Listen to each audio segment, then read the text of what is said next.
Mwiriwe n'ikaze muri aya makuru atekanya ingene ikirere kizoba kimeze kuri uyu wa mbere igenekerezo rya 11 Munyonyo umwaka wa 2024.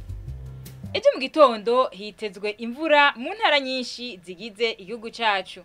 Mu ntara za Gitega, Karusi, Kayanza na Kirundo hazocamwo ibihe vy'izuba, nayo mu ntara za Makamba, Mwaro na Muramvya hitezwe ikirere kirimwo ibicu vyinshi.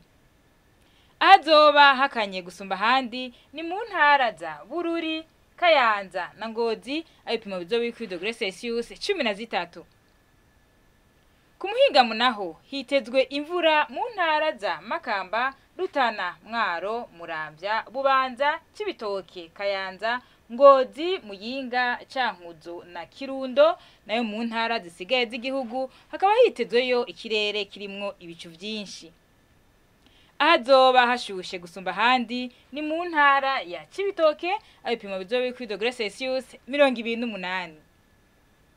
Ejo mu gitondo hitezwe yuko izuba rizoseruka igihe cy'isaha 11 zirenga iminota 39 rirenge igihe cy'isaha 12 zibura iminota 7 z'umugoroba.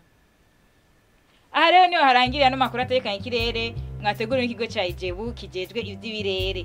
Mwakoze cyane kuyakurikirana. Alice Ningabira nije nayiko ndabashikiriza naho butaha.